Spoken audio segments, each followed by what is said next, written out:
Listo. Hola, buenas noches a todos.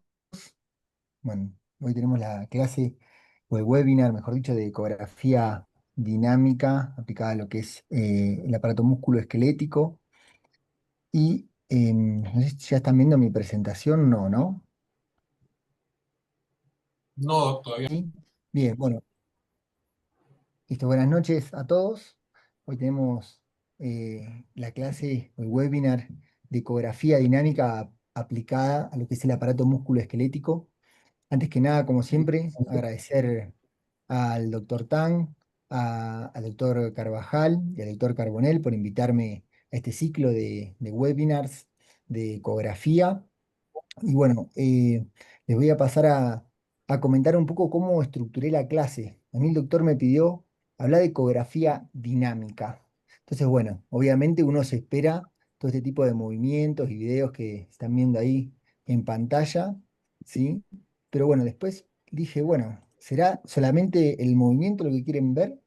O también podemos darle un enfoque un poco más amplio. Entonces se me ocurrió hablarle un poco no solo de las maniobras dinámicas, que hoy en día el acceso a la información hace que todos podamos encontrar la maniobra que estamos buscando, sino también un poco desde mi experiencia y qué interpreto como dinámica, ¿sí? La evaluación dinámica de una lesión, la evaluación dinámica del paciente, la evaluación dinámica de una lesión en el tiempo y procedimientos, obviamente, bajo guía ecográfica, que son sumamente dinámicos, así como también cómo van cambiando los software y los hardware de la ecografía.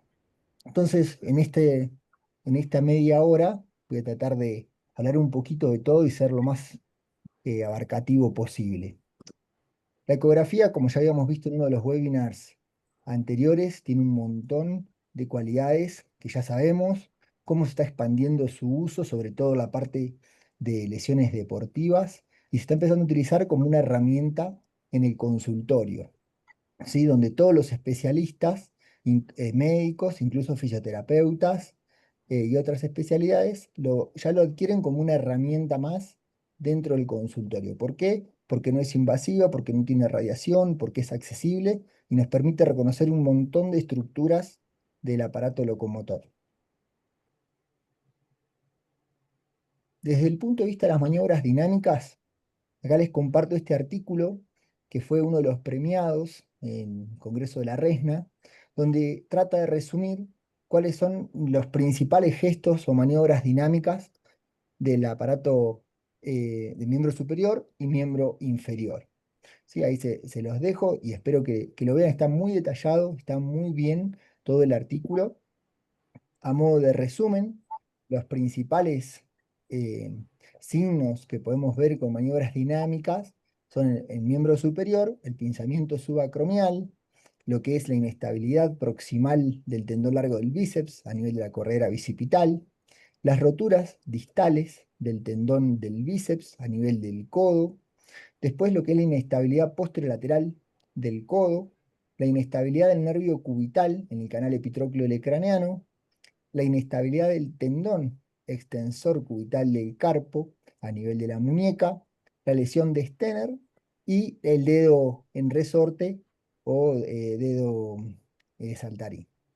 Y después del miembro inferior, lo que resume este artículo es el pinzamiento externo de la cadera, el pinzamiento interno de la cadera, solo habla de la parte extraarticular, no hace mención a los cuerpos libres interarticulares, que puede ser otro de los signos o síntomas de, de bloqueo articular. Después también habla del pinzamiento isquiofemoral, de la bursa trocantérica o la fricción con la banda iliotibial a nivel del trocánter mayor, las hernias musculares, que generalmente se dan a nivel de la pierna, la inestabilidad del tendón, de los tendones peroneos, lo que es la rotura del tendón de Aquiles, como con maniobras dinámicas podemos evaluarlo mejor, y el neuroma de Morton.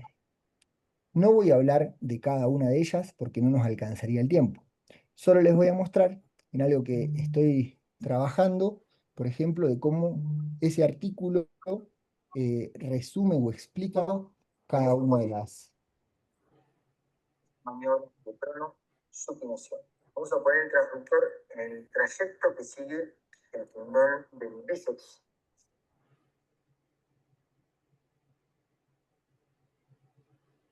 todo de esta manera. Vamos a utilizar lo que es el músculo braquial anterior como ventana. Todo este vientre muscular es el braquial anterior que está por encima, y en la profundidad empezamos a dilucidar el tendón distal del bíceps. ¿Qué otras estructuras tenemos que reconocer a este nivel? Una vez que llegamos a lo que es el radio, lo vamos a marcar acá en amarillo, este es el radio, y por encima tenemos el vientre muscular del supinador corto. En la profundidad, el tendón largo del bíceps.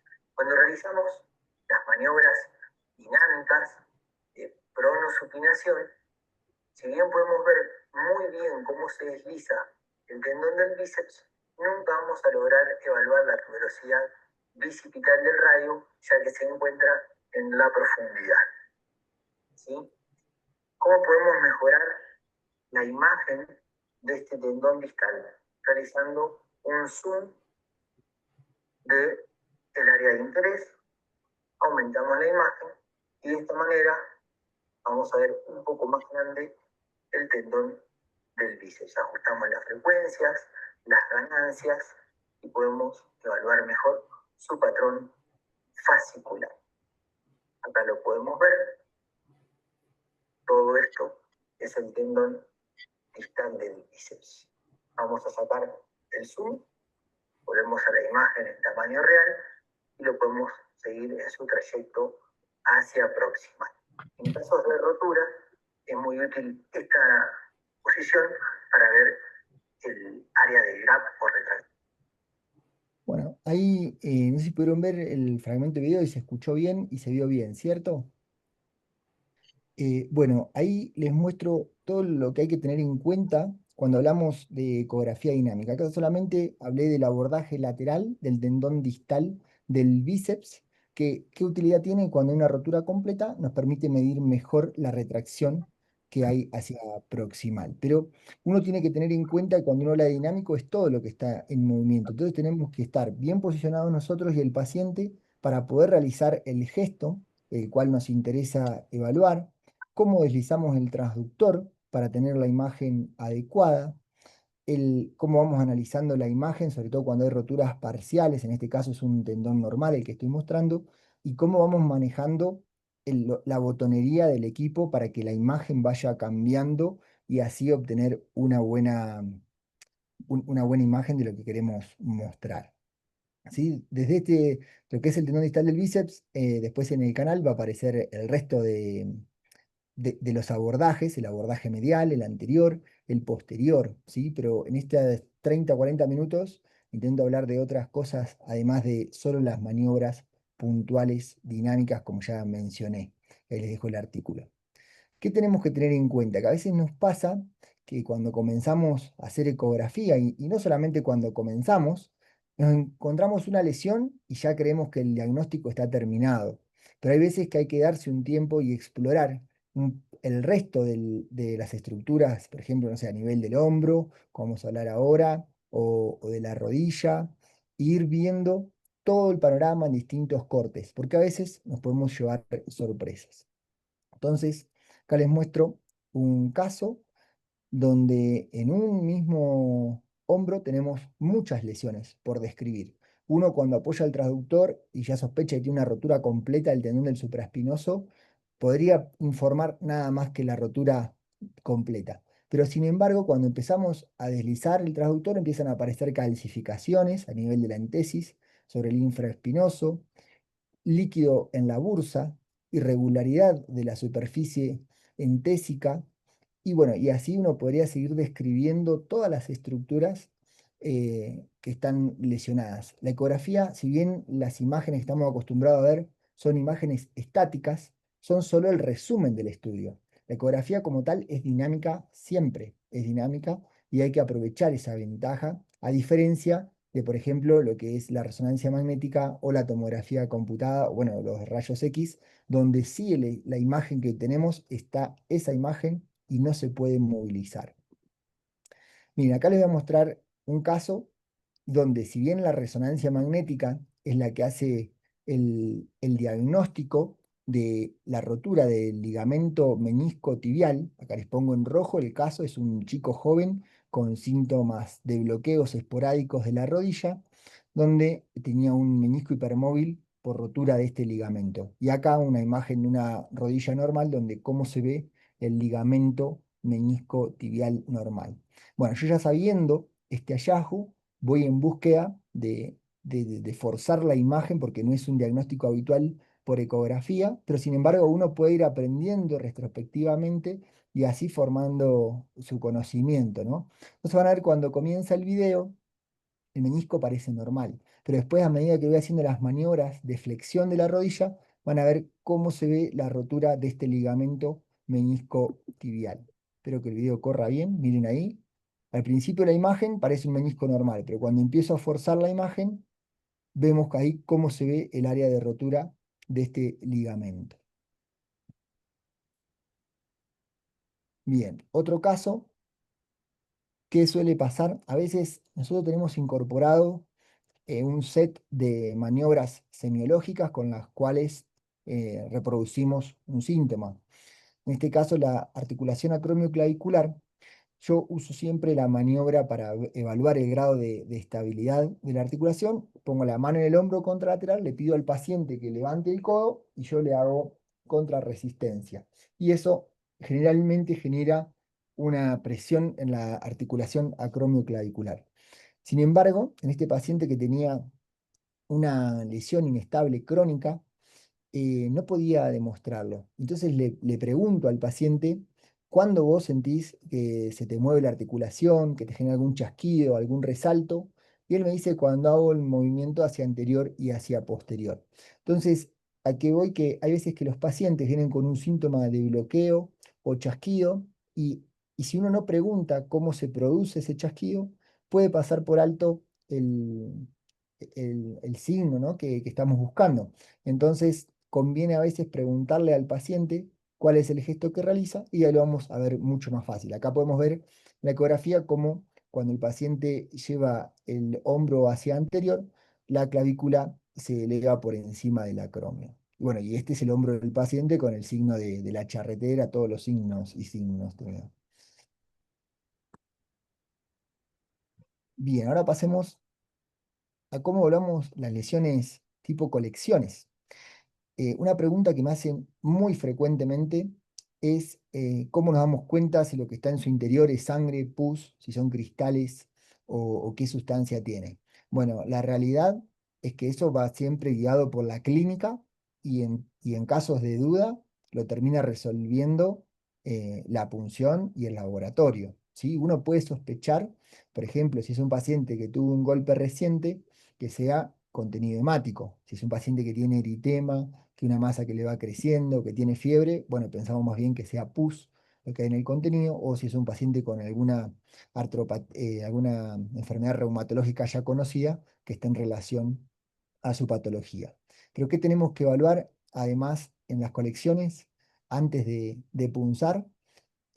Con compresión, si colapsa o no colapsa, esos hematomas o colecciones, ¿sí? Si es parcial o total, si hay tabiques internos, cuánto tiempo de evolución lleva, y los equipos que tienen elastografía, como el Clarius, también nos permiten evaluar qué elasticidad tiene esa colección, ¿sí? Porque si es una colección completamente blanda, ya le podemos sugerir al paciente que lo podemos drenar, por ejemplo, un hematoma agudo. En cambio, si ya es una sangre más coagulada, que se transforma como una especie de gelatina o en los gangliones, es más difícil de drenar. O en tal caso, decirle al paciente que lo vamos a intentar, usar una aguja de un calibre adecuado e intentar drenarlo de esa manera, pero ya con el pronóstico de que por ahí no sacamos nada y el paciente ya sabe qué es lo que va a suceder. De esa manera le transmitimos seguridad y confianza al paciente.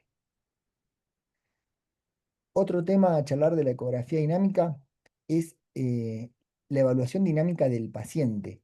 Como médicos radiólogos y especialistas, en mi caso, ¿sí? Tenemos que tener en cuenta que nosotros ya somos médicos especialistas que pasamos por una residencia donde vimos un montón de casos y a veces quien nos deriva al paciente es un médico que recién está comenzando o incluso están en su formación y puede que no tengan tan en claro qué es lo que hay que pedir o cuál es la sospecha diagnóstica.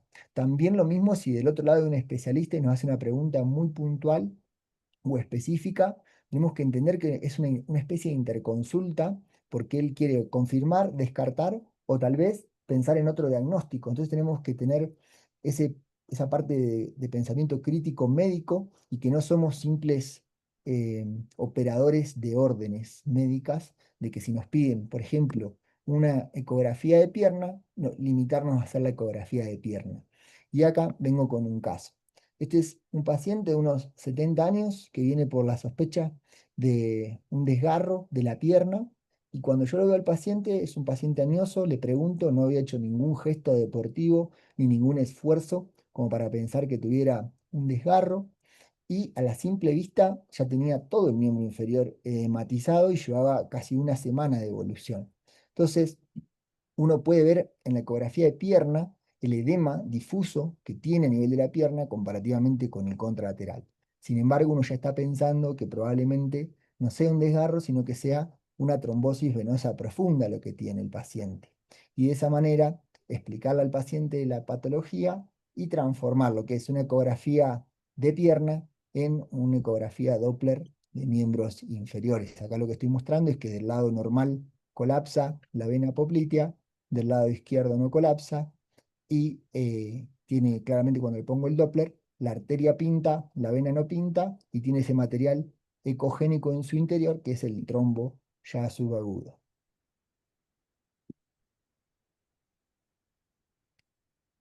Otro caso es una paciente que viene por sospecha del túnel del carpo.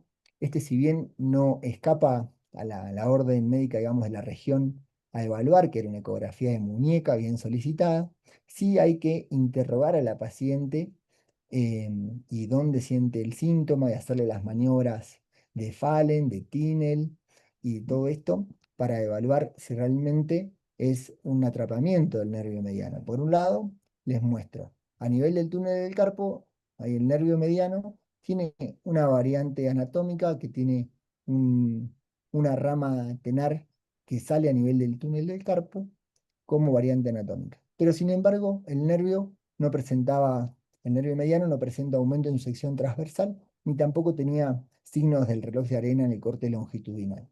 Y cuando le pregunto a la paciente dónde le duele puntualmente, ella se marca la región tenar, por lo que me voy a explorar lo que es la región tenar y me encuentro con este quiste o ganglión, ¿sí? Que está subyacente a lo que es el tendón del flexor largo del pulgar y molestaba mínimamente a las maniobras de flexo-extensión, pero principalmente a la compresión.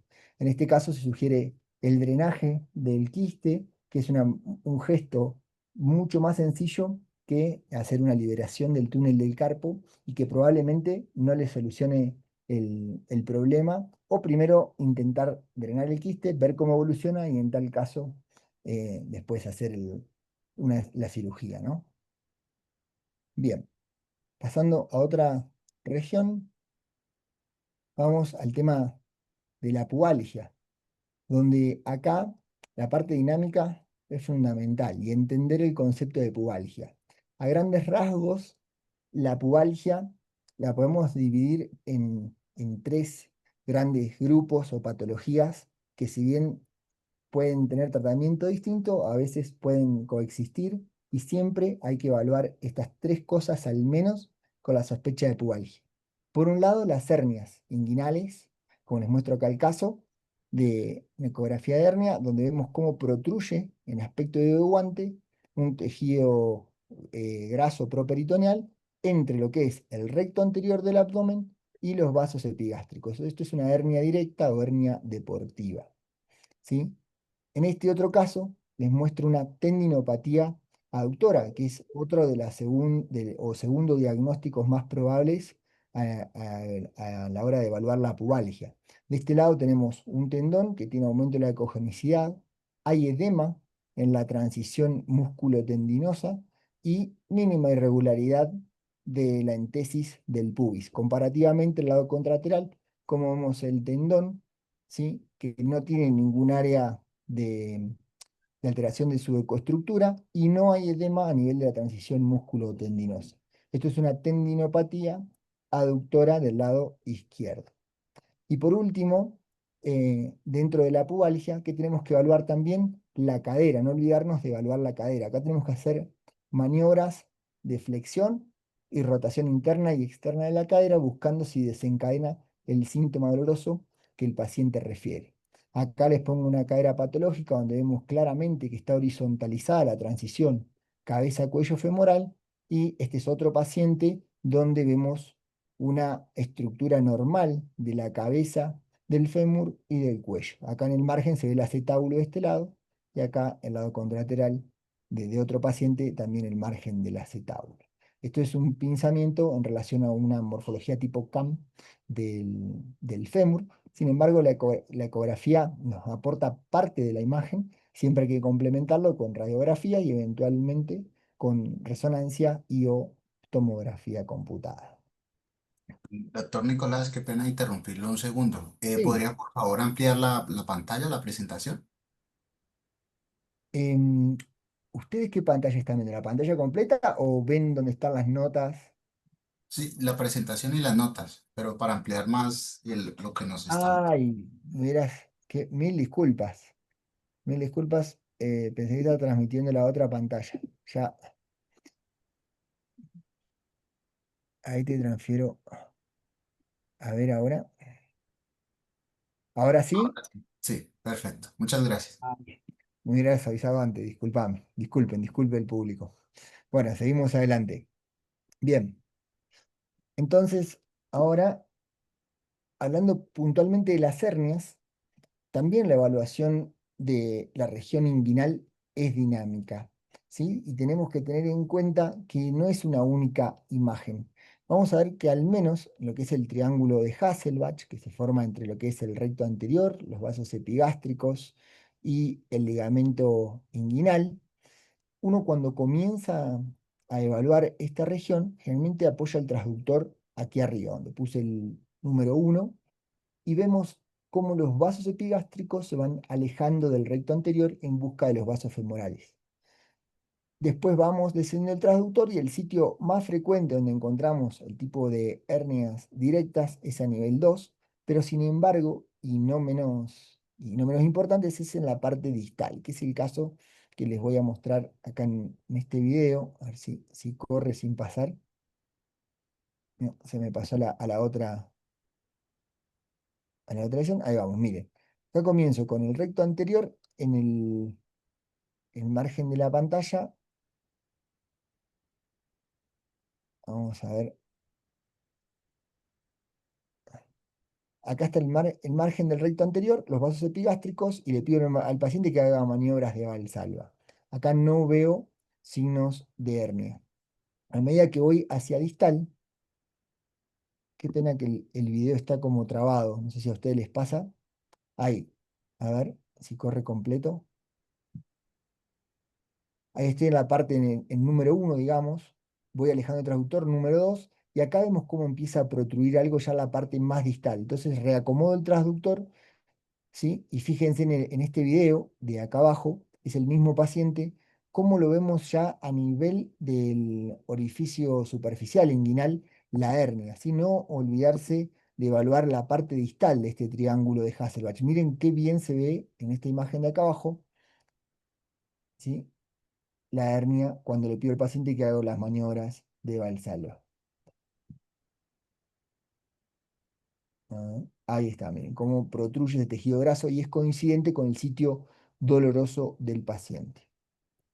Bien, ahora vamos a pasar a lo que es la evaluación dinámica de una lesión, pero en el tiempo, es decir, la misma lesión que nos permite la ecografía realizar múltiples controles de una lesión sin radiación y de muy bajo costo para ver cómo evoluciona, ¿sí? Entonces, en este caso tenemos un desgarro a nivel de la unión mioponeurótica distal de la porción larga del bíceps femoral con la porción corta, lo que es conocida hoy en día como la zona T, y esta es una lesión que tiende a recidivar o tener una evolución tórpida muchas veces.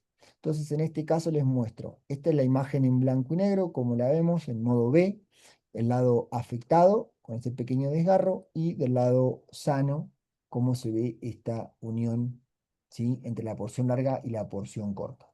A esto le hacemos una elastografía y comparativamente tenemos el lado normal. Miren el patrón de colores que muestra cómo está reblandecido el área del desgarro en un estadio agudo y cómo se ve mucho más rígido el músculo normal, ¿sí? Contralateral. Pasan aproximadamente 4 semanas y miren este área que se ve acá, todo el tejido fibrocicatrizal que se hizo a nivel de la aponeurosis superficial, ¿sí? De la porción larga, y cómo cambió el patrón de color de la elastografía, de esto que es más bien rojo a esto que es más bien verde y azul. Ya esa cicatriz podemos decir que está madura y coincidente con que el paciente ya no tiene sintomatología ni ninguna molestia en esta región. Distinto de este otro caso, ¿sí? Que miren, esta es la imagen inicial, donde en el mismo sector que el otro jugador, acá veo un área de edema focal sobre la poneurosis, que separa la porción larga de la porción corta del bíceps femoral, y se informó como una distensión, ni siquiera se informó como un desgarro. ¿Sí? Un desgarro grado 2 podríamos decir. Esto es una distensión, es un desgarro grado 1, ¿no? Para distintas clasificaciones. Hablando de lesiones musculares es toda una clase y todo un tema, no voy a profundizar demasiado, pero no hay pérdida del patrón eh, fascicular del músculo, sí hay un área de edema focal, no hay hematoma significativo perifacial. Del lado contralateral es normal.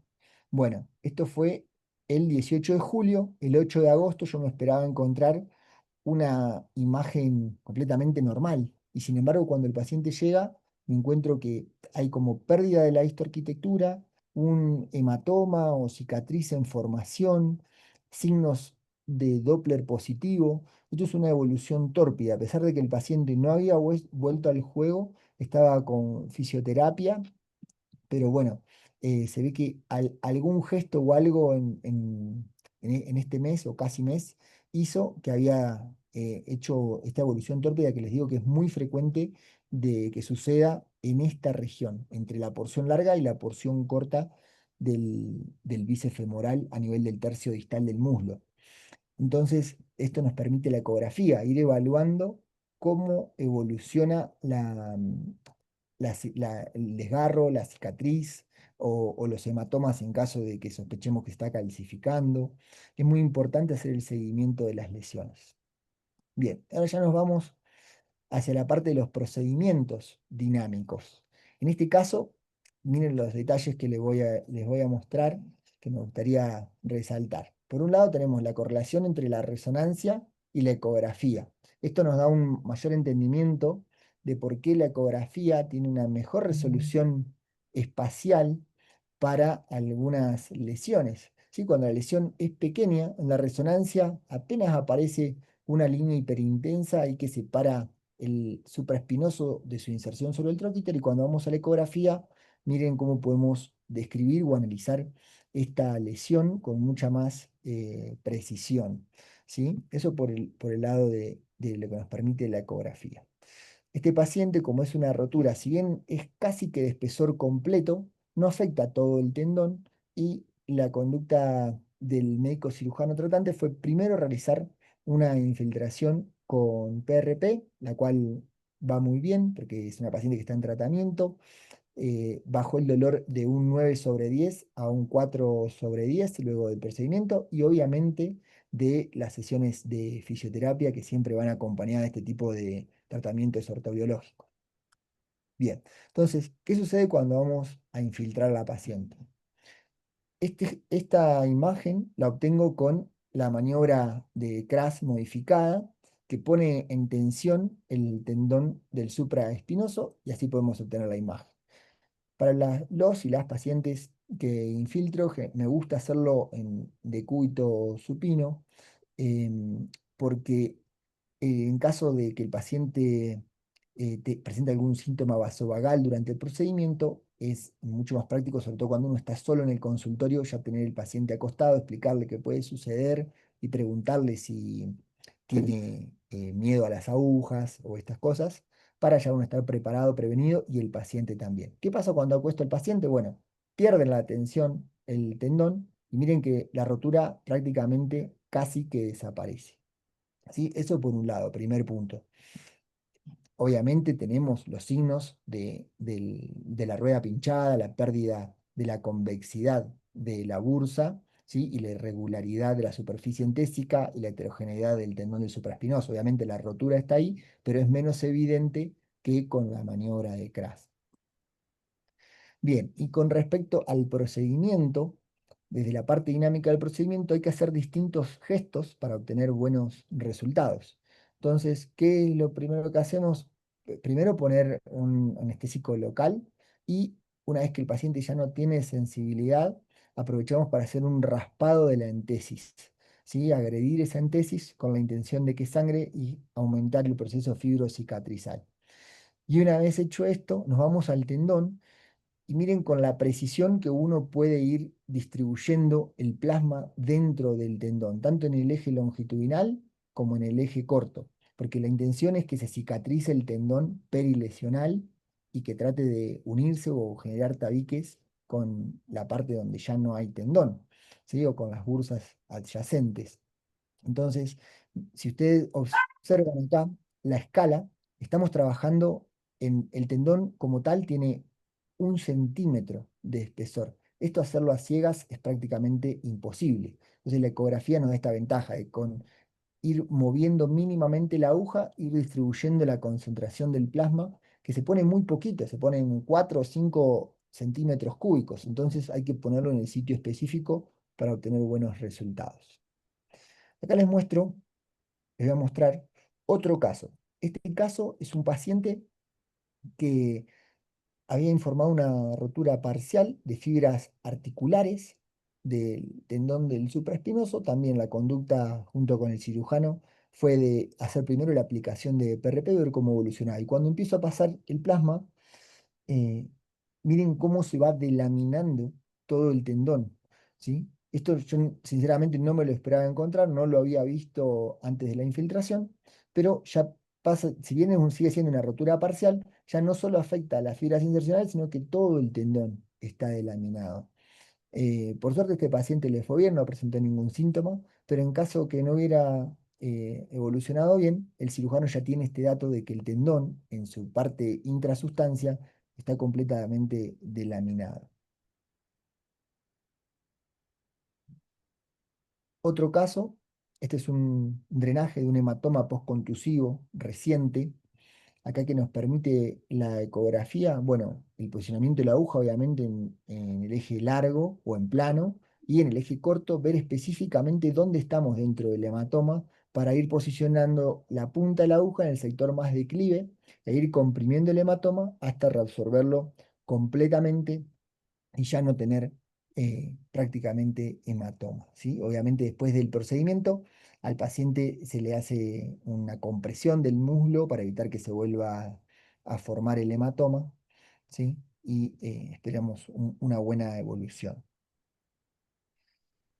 Bien, y ya yendo casi al final de la clase, hablar mínimamente de cómo evoluciona la ecografía día a día, ¿sí? Hablando del modo B, que es un modo dinámico, donde uno posiciona el transductor en un lugar y nos registra el movimiento de las estructuras, se utiliza más que nada en cardiología, lo que es el modo Doppler, que hay distintos métodos de Doppler, una cosa es el Doppler color, que nos permite evaluar la dirección del flujo. Otra cosa es el Power Doppler, que simplemente nos indica si hay movimiento o no hay movimiento de, de líquidos, ¿sí? Y otra cosa es el Doppler pulsado, donde nos mide a qué velocidad se mueven las estructuras dentro de un vaso. La estografía también es un método dinámico, si bien no lo vemos, bueno, sí, lo vemos por el patrón de colores, pero se emiten ondas desde el transductor y a la compresión también, depende del tipo de la estografía que sea, y eso nos arroja un mapa de color y es un estudio dinámico. Mínimamente mencionar que la evolución de la ecografía fetal, como el 4D, nos permite ver la imagen de 3D, pero en vivo y con movimiento del feto, y lo que es la fusión de la ecografía con tomografía o resonancia magnética, donde por ahí un paciente que antes para punzar un hueso, en sospecha de un osteoma osteoide, había que meterlo al tomógrafo, hacer distintos cortes, ver cómo iba progresando la aguja, con lo que implica eso radiación y costos. Hoy en día se le hace un volumen de tomografía y después se configura conjunto con el ecógrafo, o digo, en tomografía o resonancia, puede ser también, en este caso les traigo una tomografía, donde se configura de tal manera que nos permite superponer la imagen de la ecografía con la tomografía o la resonancia y dirigir el proceso bajo guía ecográfica como si estuviéramos viendo la tomografía o la resonancia. Eso nos permite realizarlo en un consultorio ambulatorio, sin radiación, mucho más costo efectivo. Y con respecto, por último, a los hardware, cómo están evolucionando los hardware y el dinamismo que tiene la ecografía hoy en día, lo que es la realidad aumentada, donde ya no se va a necesitar un equipo, una pantalla para verlo, sino que directamente uno con los lentes sobre la misma piel del paciente puede ver en vivo en qué situación está apoyado y qué es lo que está viendo a ese nivel. La evolución de los transductores, que hoy se pueden poner en la punta del dedo, son transductores generalmente se utilizan para procedimientos mínimamente invasivos y muchísimo en la parte de estética, y lo que es la inteligencia artificial, como ya han hablado en otros webinars respecto a Clarius, que para lo que es el aparato músculo-esquelético nos permite o nos ayuda a reconocer las estructuras, en este caso pinta automáticamente el tendón rotuliano, con lo cual hace mucho más fácil medir y reconocer, sobre todo para los que recién están comenzando, pero también es de gran ayuda agilizando el proceso de paciente tras paciente en el flujo de trabajo. Bueno, como conclusiones, la ecografía es un estudio dinámico en su totalidad. Como digo, las fotos estáticas son únicamente el resumen del estudio y el conocimiento anatómico es fundamental para guiar la exploración, ver qué maniobra queremos hacer y qué estructura queremos evaluar. Bueno, sin más, muchas gracias. Espero que les haya gustado. No sé si hay alguna pregunta o algo que quieran comentar.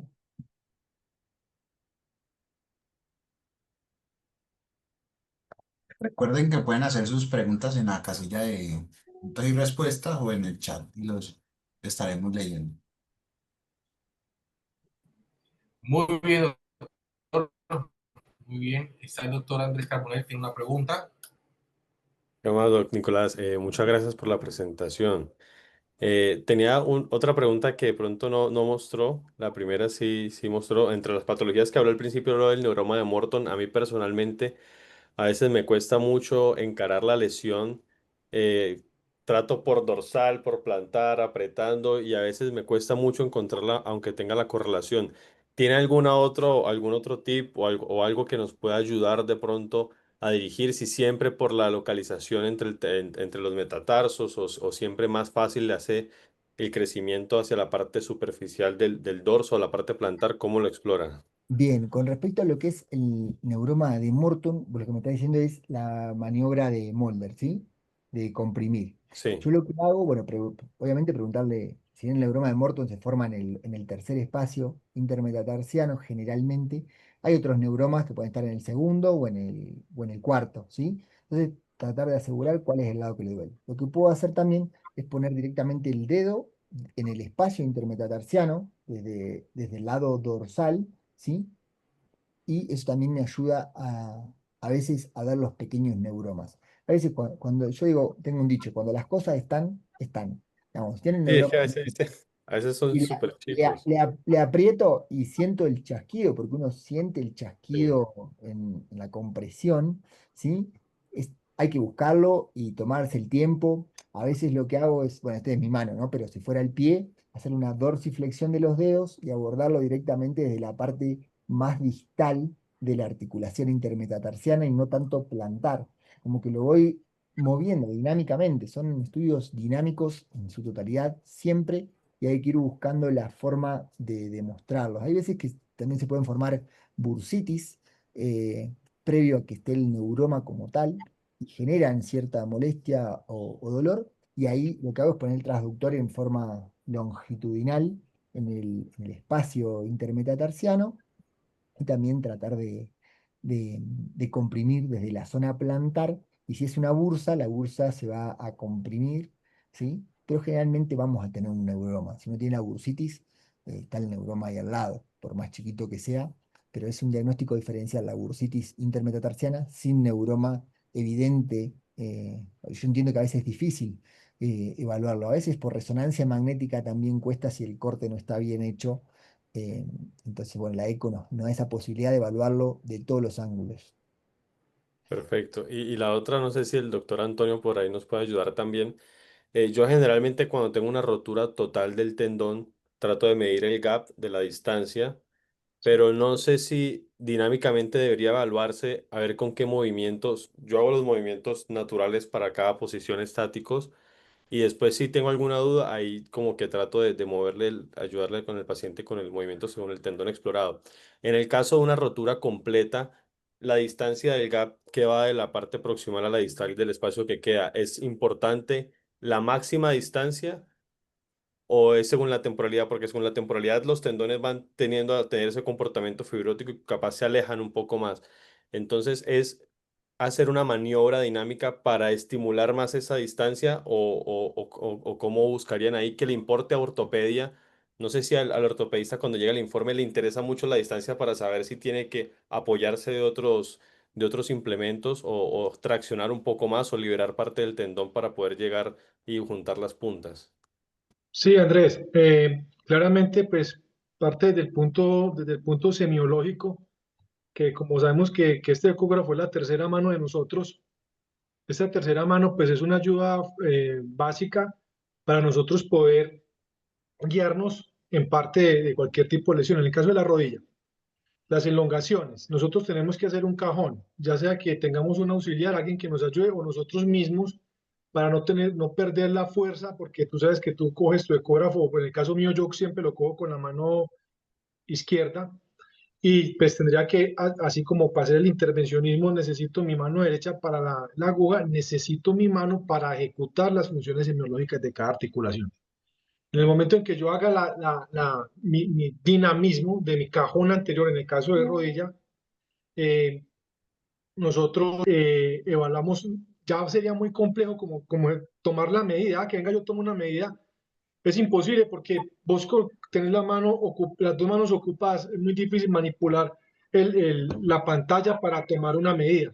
Y esas medidas no tienen como un valor significativo porque pues vos sabes que cada articulación es diferente, cada paciente es diferente y si ya estamos tratando de temas de ruptura, pues claramente se evidencia en el ecógrafo la ruptura como tal.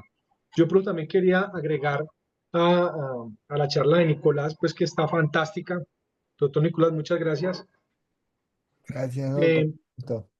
Está perfecto, está muy estructurada, pero quisiera también agregarle algunos tips ortopédicos que pues tal vez veo que son importantes. Porque veo que acá tenemos en el chat al doctor Casas, que es de Armenia, él tiene su ecógrafo, es ortopedista, él hace intervencionismo también, entonces veo que también hay ortopedistas que les podemos dar orientaciones de cómo hacer ese dinamismo del ecógrafo.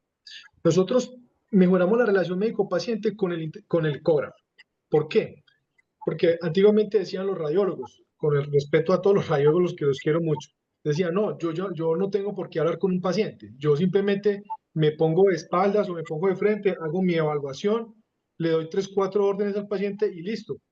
En el caso de nosotros, los especialistas de cada área, como fisiatras, como deportólogos, ortopedistas o, O o otra radiólogos especialidad, infiltrados. queremos examinar al paciente y queremos interactuar con el paciente y decir, hombre, vení, yo te explico, en esta pantalla vos tenés esta lesión, tenés estas características de enfermedad, me gustaría que tuviéramos en cuenta esto y aprovechar que en 2 minutos, mientras le hago el examen físico, le hago su ecografía, lo intervengo.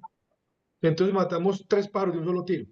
Ujú. Entonces pienso que esa relación médico-paciente se penetra más y es algo bonito pues, que cada especialidad lo pueda hacer.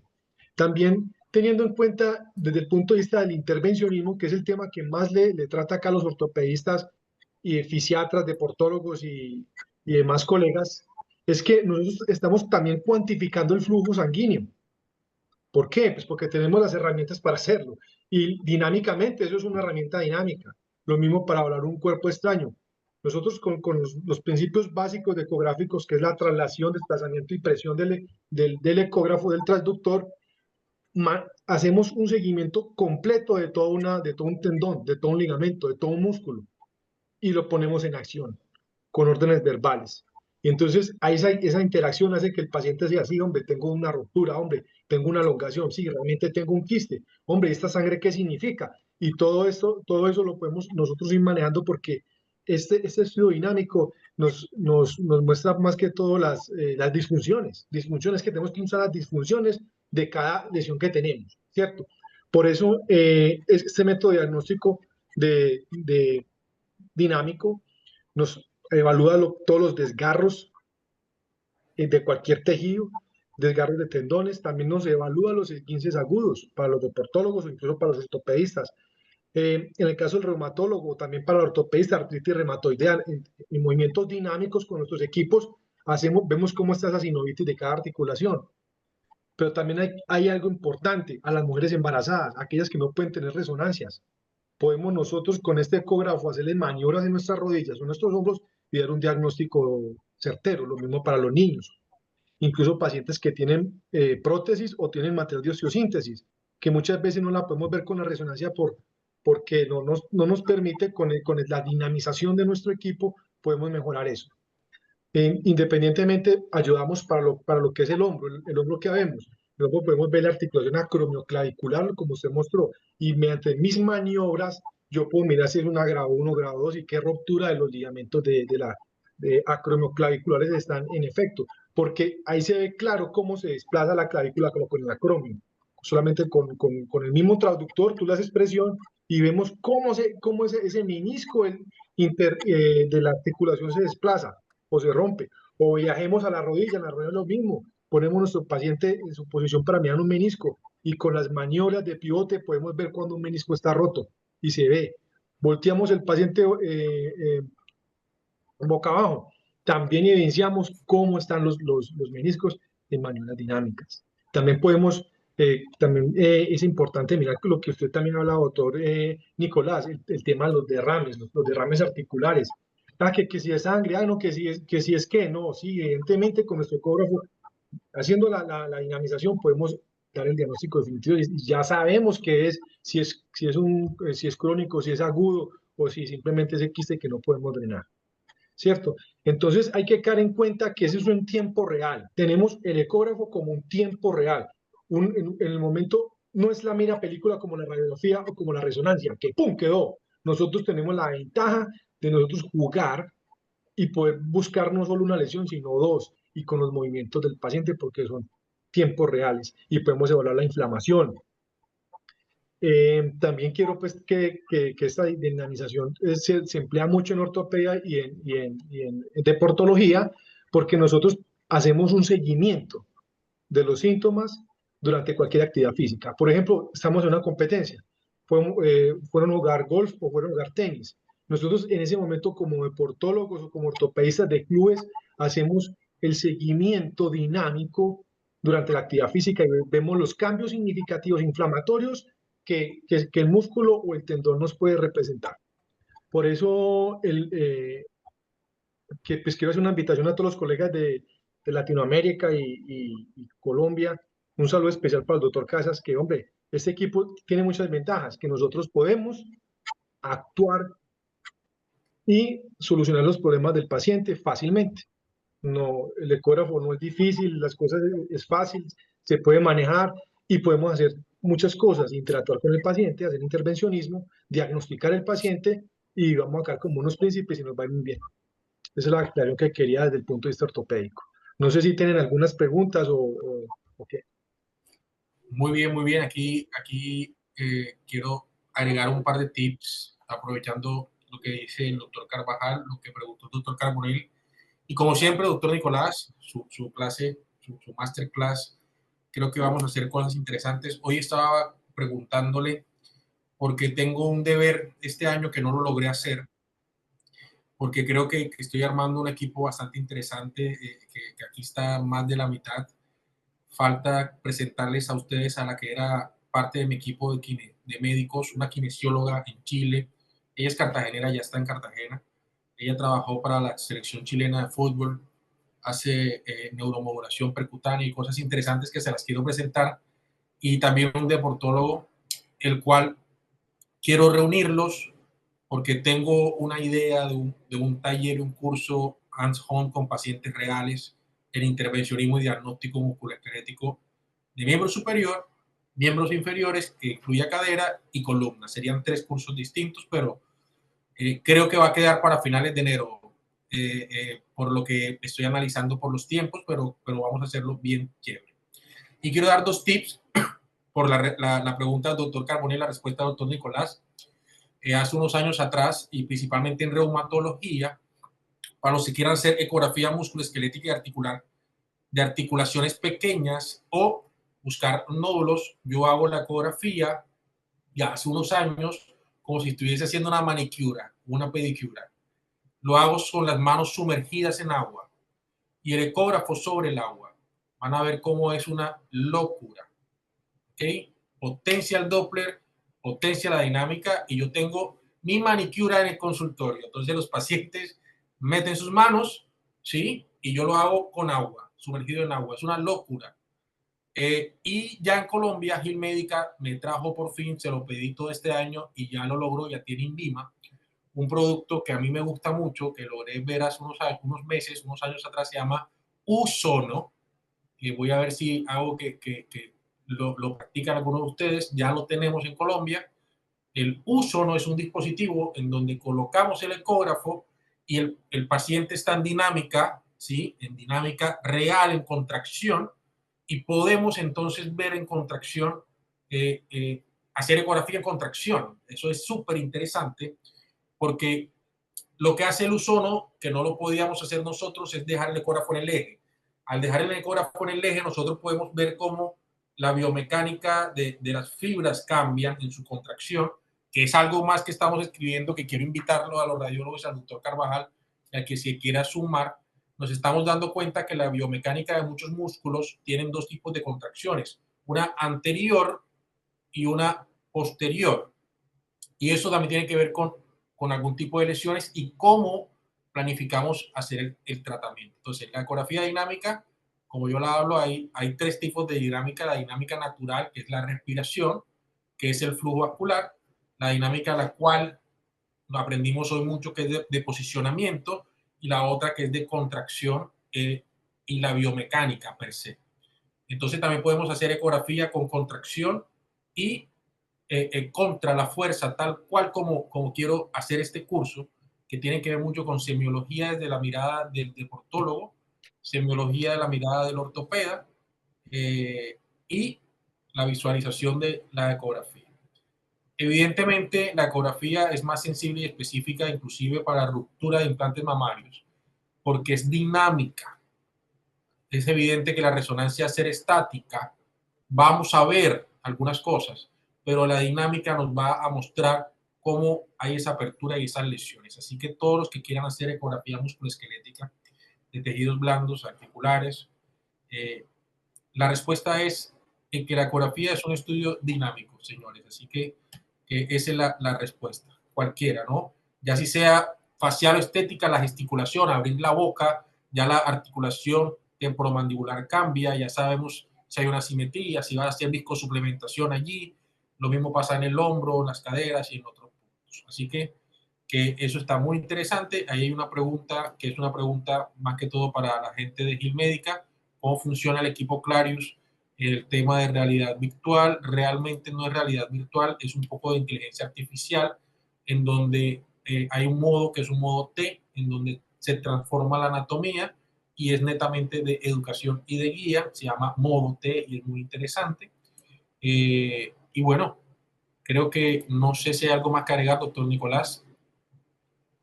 No, no, no, me parece excelente los aportes que hiciste. El del manicure lo había mostrado en la clase pasada en lesiones deportivas para evaluar justamente una rotura de un extensor.